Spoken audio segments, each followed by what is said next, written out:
So you want to make some of them wobbly plants, but that requires vertex painting, and that's effort. So here's a little quick thing that will speed up the vertex painting and hopefully save you some time. So I'm just going to use red for large winds and then green for little leafy bobby stuff. Creating the red mask is pretty easy. We just want to do a straight gradient from black at the bottom and red to the top. So the first step is always duplicate it, make a backup, because you know everything's going to break. We just want to start with a plane. This is going to be our proxy which we're going to project from. And then we just want to fill the vertex color, so red at the top, black at the bottom. And then up top, go to mesh, and then down to transfer attributes, and just hit that little magic box. Turn it all off except color space, which you want to set to current, then sample space to world, and search method closest to point.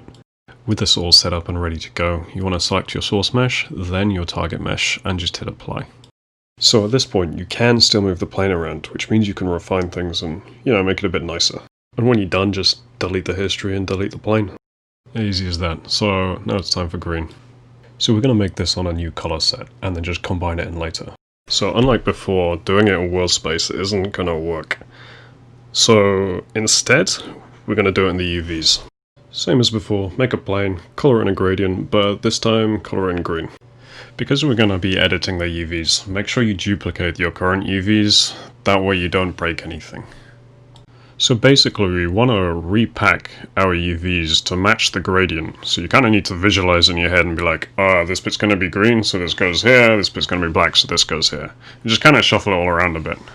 Sometimes you'll find that your meshes don't quite fit, so if you've cut a bit short or you've stretched it, they no longer line up, the ends don't meet, so you kind of have to do a bit of shuffly to make them all fit.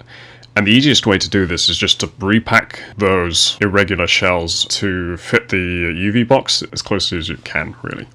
There are quite a few ways of doing this. I know the way I do it is definitely not the best way, but hey, it works and it's consistent. So what you want to do is isolate the things you want to repack and just split them off. So we just go to layout UVs, use the little magic options box again, and pretty much we want to turn everything off to make it as quick and easy as it goes. And then the important things are setting to scaling non-uniform and setting it to pack separately.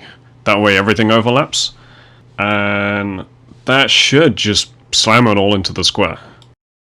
And then just combine it all back and delete the history.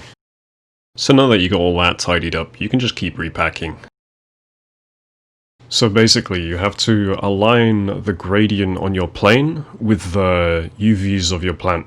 But obviously you can't see the gradient in the UV editor, so you kind of have to fudge it a bit. And so once again, back to transfer attributes, so mesh, transfer attributes, hit the magic box.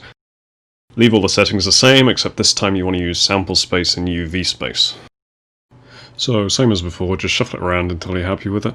So as always, just delete the history, and then yeah, you can also get rid of that plane. Now that we've finished both the red and the green, we can just combine the two. So to combine those two color sets, we just use the blend function. We don't want to use the overlay, so if you change from over to add, and then just hit blend. And then once you have those, you can just delete the other two color sets. As a final note, don't forget to delete the second UV channel you were just working on. I do it all the time and then get confused why everything's broken in Unreal, but yeah, that's probably just me.